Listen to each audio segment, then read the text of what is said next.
அன்புள்ள டிசோ நேயர்களுக்கு வணக்கம். நாம இன்னைக்கு நம்முடைய திரும்பி பார்க்க நிகழ்ச்சியில் திறக்கப்படும் உரிமை குரல். பெருந்தன்மைக்கு ஒரு எடுத்துக்காட்டு யாருன்னா புரட்சி தலைவர் எம்ஜிஆர் ராமச்சந்திரன் அவர்கள் தான். அதை பத்தி நம்ம பின்னாடி பார்க்கலாம். இப்ப கதை சுருக்கத்துக்கு போயிடலாம்.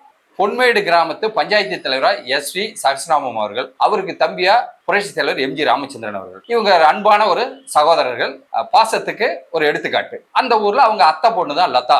அவங்க அந்த ஊர்ல ஒரு ஜாலியா சுத்திட்டு இருக்கிற ஒரு கிராமத்து பெண். லதாவுக்கும் எம்ஜிஆருக்கும் காதல். இதுக்கு இடையில அந்த ஊர்ல ஒரு ஸ்கூல் கட்டுறதுக்காக ஒரு நிதி திரட்டுறாங்க. அதுல ஒரு 10,000 ரூபாய் நிதி திரட்டினோடனே அந்த ஊர் பெரியவங்க எல்லாம் சேர்ந்து ஊர் பஞ்சாயத்து தலைவர்கிட்டயே கொடுத்து நீங்க இதை பத்திரமா நீங்க தான் வச்சுக்கணும்னு சொல்றாங்க. அவர் கையில வச்சிருந்தா இதுல பிரச்சனை வந்துடும் சொல்லிட்டு பேங்க்ல போட போறாரு. அப்போ அந்த ஊர்ல வட்டிக்கு விடுறவர் தான் வி.கே. அவர் மனைவியும். அந்த வி.கே. ராமசாமி அவனுடைய சன்னு தான் துரைசாமிங்கிற கேரக்டர்ல வர எம்.என். நம்பியார். அவரு ஆளை வச்சு அந்த பணத்தை களவாடிடுறாரு. இப்போ தாங்கிட்ட கொடுத்த பணம் போயிடுச்சு, நம்ம மான மரியாதை போயிருன்னு அண்ணனும் தம்பியும் டிஸ்கஸ் பண்றாங்க. எம்ஜிஆரும் சரசனாவும் டிஸ்கஸ் பண்ணி அவங்க நிலத்தை மொத்தமா 20,000 ரூபாய்க்கு அதே எம்.என். நம்பியாரோட அப்பா கிட்ட அடமானம் வச்சு அந்த பணத்தை வாங்கி அந்த குறைய தீர்த்துறாங்க. இப்போ இவங்க இப்படி போயிட்டு இருக்க சமயத்துல இந்த லதா இருக்காங்க இல்லையா, இவங்க நம்பியாரோட தோட்டத்துல ஏறி இளநீ திருடுறாங்க. அப்போ அவர் அவங்களை பிடிச்சிடறாரு. பிடிச்சிட்டு அவர் கண்டிக்கும் போது கொஞ்சம் எல்லம் மீறாரு. அதனால அவங்க எம்.என். நம்பியாரை அடிச்சுட்டு வந்துடுறாங்க.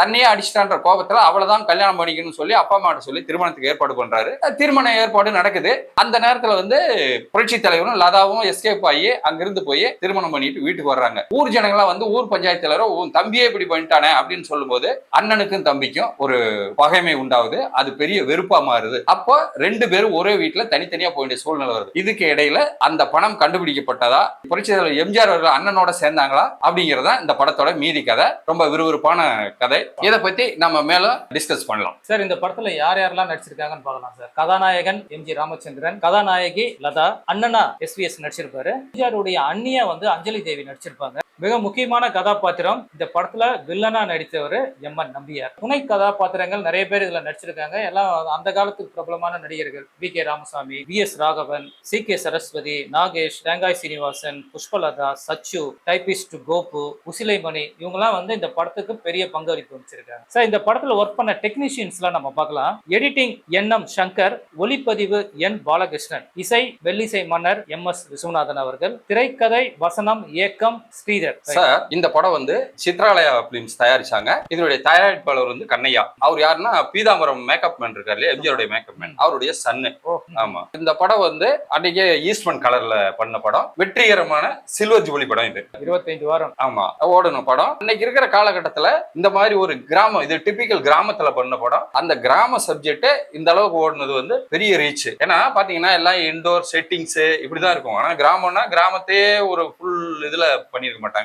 அந்த காலத்துல தைரியமா வெளியே அவுட்டோர்ல பண்ண படம். இது மேக்சிமம் மைசூர், சென்னை இந்த மாதிரி இடத்துல தான் ஷூட் பண்ணிருக்காங்க. சென்னையில முகலிவாக்கம்ன்ற இடத்துலதான் ஷூட் பண்ணாங்க. அப்புறம் இந்த படத்தினுடைய ஒரிஜினல் கதை தசரா புல்லுடு அப்படின்ற ஒரு தெலுங்கு படத்தினுடைய ரீமேக் தான் இந்த படம். 1971 நாகேஸ்வரன் நடிச்ச இந்த படம். இந்த படத்தினுடைய முழு உரிமையும் ஸ்ரீதர் வாங்கி வச்சிருந்தார். அடுத்ததா இந்த படத்துல மொத்தம் 7 பாடல்கள். இசையமைப்பாளர் எம்.எஸ். விஸ்வநாதன், உதவி ஜோசப் கிருஷ்ணா, ரீ ரெக்கார்டிங் அந்த கிராமிய சூழ்நிலைக்கு ஏற்ற மாதிரி இருக்கும். இந்த 7 பாடல்களும் ரம்யமான பாடல்கள். இந்த பாடலை பத்தி நாம இப்ப பேசுவோம். பாடல்னும் போது நான் சின்ன வயசுல திருவிழா சமயத்திலயும் சரி, ஏதாவது ஒரு ப்ரோக்ராம் நடந்ததுன்னா இந்த பாட்டு தான் வரும். இதுல எல்லாமே முறைப்பெண்ணை கிண்டல் பண்ணி பாடுறது, அதே மாதிரி முறை பையன்ற உரிமையில பாடுறது, இதெல்லாம் ரொம்ப அதை ஒட்டியே ஒரு 3 பாட்டு இருக்கும். பொண்ணா பிறந்த ஆம்பளை கிட்ட கழுத்தை நீட்டிக்கணும். கூட எம்ஜிஆர் ஒரு பாட்டு போடுவார், நேத்து பூத்தாலே ரோஜா மொட்டு பறிக்க கூடாதோ லேசா தொட்டு. அதெல்லாம் இந்த பாட்டு அது. அப்புறம் இந்த மாட்டி கிட்டார் அடி மைனாக்கால, அந்த 3 பாட்டுமே ஒரு இவங்களுக்குள்ள ஒரு பரஸ்பர கிண்டல் அடிச்சு பாடுற மாதிரி நல்ல பாட்டு. நெகிழ்ச்சியான பாட்டு இதுதான். ஒரு தாய் வயிற்றில் பிறந்த உடன்பிறப்பில் ஒரு பிரிவு வந்தால் பின்பு உறவு வரும். அந்த உடன்பிறப்பு தான் அதோட ஹைலைட். இந்த உடன்பிறப்பு யார சொல்றாங்கன்னு தெரியும். உடன்பிறப்பு அந்த காலத்துல அந்த கட்சி தொண்டர்களை தலைவர்கள் சொல்றது உடன்பிறப்பு. அந்த காலத்து மக்கள் கிட்ட ரொம்ப வெகுவா சென்றடைஞ்ச பாட்டு, ரசிக்கப்பட்ட பாட்டு. சார், இந்த விழியே கதை எழுது அந்த பாடல் அந்த காலத்துல ரொம்ப ஃபேமஸ். எப்படின்னு கேட்டீங்கன்னா, ஊர்ல கிராமங்கள்லாம் இந்த திருவிழாக்கள்ல நாடகங்கள்லாம் போடுவாங்க. மெயின் இந்த பாட்டு போடாத நாடகமே இருக்காது. ஏன்னு கேட்டா அடித்தட்டு மக்களையும் போய் கவர்ந்த பாடல் இந்த பாடல். இது வந்து ரொம்ப பார்க்கறதுக்கு வந்து ரொமான்டிக்கா இருக்கும், கலர்ஃபுல்லா இருக்கும். அந்த சீனரிஸ்ல காட்டெல்லாம் ரொம்ப கலர்ஃபுல்லா இருக்கும். அவருடைய சென்ஸு, அதாவது ஒரு காதலிகிட்ட எப்படி நெருக்கமா பழகிறது, அதெல்லாம் வந்து அந்த பாட்டுல ரொம்ப நல்லா காட்டியிருப்பாரு. அதனால அது எல்லா தரப்பு மக்களுக்கும் அந்த பாடல் ரொம்ப பிடிக்கும். அந்த காலத்துல அவருடைய இந்த படத்துல இருக்க எல்லா பாடல்களையும் இந்த விழியே கதை எழுது வந்து ஒரு டிஃபரெண்டான சாங். ரெண்டாவது, இந்த பாட்டு வந்து ஃபர்ஸ்ட் வந்து ஷூட் பண்ணும்போது சாதாரணமா ஒரு வயல்வெளியில நடந்து போற மாதிரி தான் ரெண்டு பேரும் அந்த பாடல் காட்சிலாம் படமாக்கப்பட்டுதான். எம்ஜிஆருக்கு வந்து அந்த சீன் அது வந்து உடன்பாடு இல்லையா, இவ்வளவு நல்ல அருமையான பாட்டை நல்ல ஒரு செட்டு போட்டு ஒரு கனவு காட்சி மாதிரி எடுக்கணும் அப்படின்னு எம்ஜிஆர் ஆசைப்பட்டாரா. உடனே ஸ்ரீதரன் ஓகே, அவர் சொல்றதுல நியாயம் இருக்குன்னு சொல்லி அவங்க சத்யா ஸ்டுடியோல செட்டு போட்டு ஒரு 3-4 நாள் கண்டினியூஸா அந்த ஷூட் பண்ணாங்க. அந்த பாட்டு, அந்த படம் வெளிவந்த சமயத்துல கண்ணதாசன் அவர்களுக்கும் புரட்சி தலைவர் எம்ஜிஆர் அவர்களுக்கும் லேசான ஒரு கருத்து மோதல் இருக்கு. அப்ப டைரக்டர் சொன்னாரா, இந்த படத்துல வந்து கண்ணதாசன் பாட்டு எழுதுனா நல்லா இருக்குமே, நீங்க எப்படி உங்களுடைய சம்மதம் எனக்கு வேணும், நீங்க என்ன நினைக்கிறீங்கன்னு போது எம்ஜிஆர் பெருந்தன்மையா சொன்னாரா, அவருக்கு ஒன்னும் ஆட்சேபம் என்னன்னா எனக்கு ஒன்னும் ஆட்சேபம் இல்லைப்பா, தாராளமா எழுதிட்டோம் அப்படின்னு சொன்னாரா. இந்த நீங்க ஆம்பளைங்களா அந்த பாட்டு வந்து எம்ஜிஆருக்கு உடன்பாடு கிடையாது. ஏன்னு கேட்டா அந்த நேரத்துல அவர் அரசியல்ல கால் பதித்த ஆரம்பம். அப்போ இந்த பாட்டு ஆம்பளைங்க எல்லாம் வந்து ரொம்ப ஒரு மாதிரி தரக்குறைவா பாடுற மாதிரி இருக்கு, அதனால அந்த பாட்டுக்கு ஒத்துக்க மாட்டேன்ட்டாராம். ஆனா கண்ணதாசனும் ஸ்ரீதர் வந்து ரொம்ப கன்வின்ஸ் பண்ணலாம், இல்ல இந்த பாடல் வந்து அந்த சிச்சுவேஷனுக்கு வந்து இது கரெக்ட். அது எப்படின்னா மைசூர்ல அந்த பாட்டு வந்து மைசூர்ல தான் அந்த கிளைமேக்ஸ் ஷூட் பண்ணுவாங்க. அப்போ அங்க வந்து தெருக்குள்ள இவங்க எல்லாம் ஆம்பளைங்க யாருமே இவருக்கு சப்போர்ட் பண்ண மாட்டேன்னு சொல்லுவாங்க. அப்போ லதா பாடுற மாதிரி ஒரு ஆம்பளைங்களா நீங்க ஆம்பளைங்களா. அப்புறம் வந்து இந்த படத்தினுடைய நகைச்சுவை காட்சி, தேங்காய் சீனிவாசன், நாகேஷ், சச்சு, இந்த 3 பேர் காம்பினேஷன் ரொம்ப நல்லா இருக்கும். தேங்காய் சீனிவாசனும் டைலரு, நாகேஷும் டைலரு. அப்ப வந்து வில்லன் நம்பியாருடைய தங்கச்சி தான் சச்சு. 1.5 மீட்டர்ல 2 ஜாக்கெட் எப்படி தைக்கிறது, இதுதான் அவங்களுடைய ஒரு நகைச்சுவைக்கு ஒரு உள்ளார்ந்த ஒரு அர்த்தமா இருக்கும். இவர் மாடர்ன் டைலர், அவர் வந்து தேங்காய் சீனிவாசன் கிராமத்து டைலர். ஆனா மாடர்னை விரும்புற மாதிரி ஒரு சச்சு கேரக்டர், ரொம்ப இன்ட்ரெஸ்டிங்கா இருக்கும். அது இதுல காமெடி பாத்தீங்கன்னா எல்லா படத்திலுமே எம்ஜிஆர் நடிச்சாருன்னா எம்ஜிஆர் கூட ஒரு தேங்காய் சீனிவாசன் வருவாரு, ஒரு நாகேஷ் வருவாரு, யாராவது ஒரு வில்லன் இந்த ஒரு காமெடி நடிகர் வந்து எம்ஜிஆர் கூடவே டிராவல் பண்ணுவாங்க. ஆனா இந்த படத்துல கடைசி வரைக்கும் காமெடியன் யாருமே எம்ஜிஆர் கேரக்டர் டச் பண்ணவே கிடையாது. காமெடி வந்து ஒரு தனி ட்ராக். அந்த காமெடியில கூட சில வசனங்கள்லாம் வரும். அதாவது சச்சு வந்து 3 மாசம் நான் முழுகாம இருக்கேன்னுவாங்க. அப்ப அவங்க அம்மா சொல்லுவாங்க, நாம எவ்வளவு கௌரவமான குடும்பம், இப்படி பண்ணிட்டேன்னு தேங்காய் சீனிவாசன் சொல்லுவாரு, அங்கதான் இது மாதிரி எல்லாம் நடக்கும்னுவாரு. அதாவது பெரிய இடத்துலதான் இந்த மாதிரி தப்பெல்லாம் நடக்கும்ன்றத ரொம்ப சிம்பாலிக்கா சுட்டி காட்டுவாரு. அதை வெளியே தெரியாம மறைச்சிருவாங்க அப்படிங்கிற மாதிரி சொல்லுவாரு. எம்ஜிஆரும் லதாவும் பிரிஞ்சுட்டாங்கிறத ஒரு சிம்பாலிக்கா ஒரு ஷாட்ல காட்டுவாரு. எம்ஜிஆர் அந்த தோட்டத்து பக்கம் வருவார். வந்த உடனே ஒரு கொம்பு இருக்கும், அதுல வந்து ஒரு பூ செடி வந்து அதுல சுத்திட்டு இருக்கும். எம்ஜிஆர் அதை எடுத்து அப்படியே கீழே விட்டுட்டு போவார். ஆமா, அதாவது பிரிஞ்சுட்டோன்றத. லதா பின்னாடியே வருவாங்க, அதை எடுத்து மறுபடியும் அதுல இது பண்ணி விட்டு போவாங்க. அது வந்து இவங்களுடைய காதல் பிரிவை ரொம்ப டயலாக் இல்லாம சிம்பாலிக்கா ரொம்ப அருமையா சொல்லியிருப்பாரு.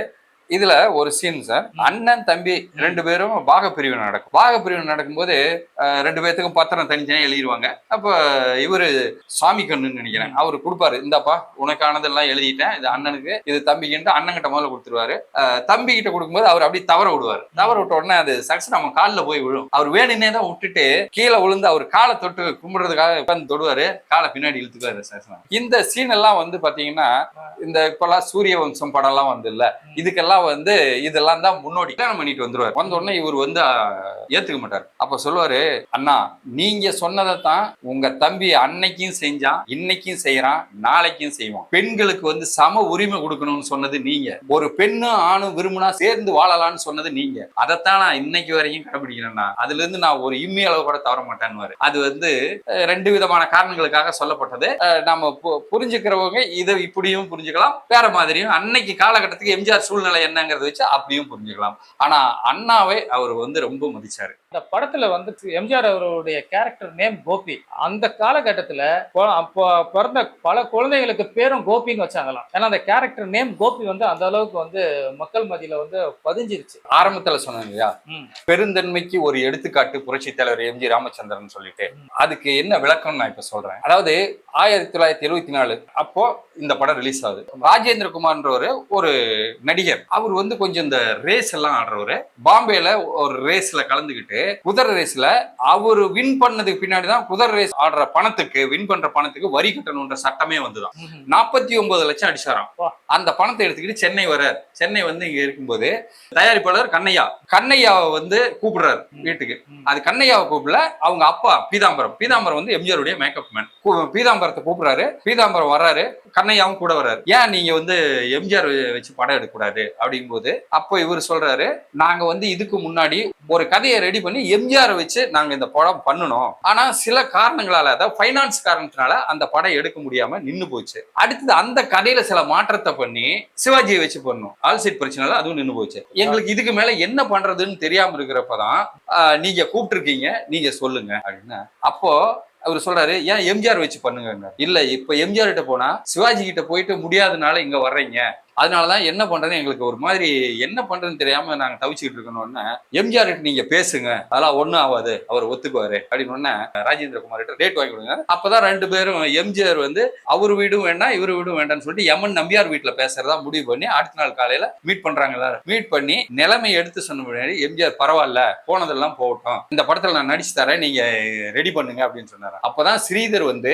நம்ம ப்ரோக்ராம் மாதிரி திரும்பி பார்க்கிறேன் அப்படின்னு ஒரு ப்ரோக்ராம், ஒரு வார பத்திரிகையில திரும்பி பார்க்கிறேன்னு 52வது வாரம், அந்த வாரத்துல இந்த ஸ்ரீதர் வந்து எம்ஜிஆர் வந்து பெருந்தன்மைக்கு அவர் ஒரு எடுத்துக்காட்டுன்னு ஒரு பேட்டி கொடுத்திருக்காரு. அப்பதான் நான் நினைச்சேன், அதை படிச்சுட்டு நம்ம திரும்பி பார்க்கிறேன்னு அப்பவே வந்திருக்குது போல இருக்கு அப்படின்னு எனக்கு ஒரு சந்தோஷம் எனக்குள்ள. உரிமைகோல் படத்தோட விமர்சனம் உங்களுக்கு ரொம்ப பிடிச்சிருக்கும், நீங்க ரசிச்சிருப்பீங்க. நீங்க இந்த படத்தை முழுமையா பார்க்கணும்னா யூடியூப் சேனல் இருக்கு, போய் பாருங்க. பார்த்துட்டு அதுல உங்களுக்கு என்னென்ன பிடிச்சிருக்கோ உங்களுக்கு சொல்ல வேண்டிய கருத்தை எங்களுக்கு கமெண்ட் பண்ணுங்க. நம்ம டிஷோ சேனலை லைக் பண்ணுங்க, ஷேர் பண்ணுங்க, சப்ஸ்கிரைப் பண்ணுங்க, பெல் பட்டனை மறக்காம கிளிக் பண்ணுங்க. நன்றி, வணக்கம். நன்றி, வணக்கம்.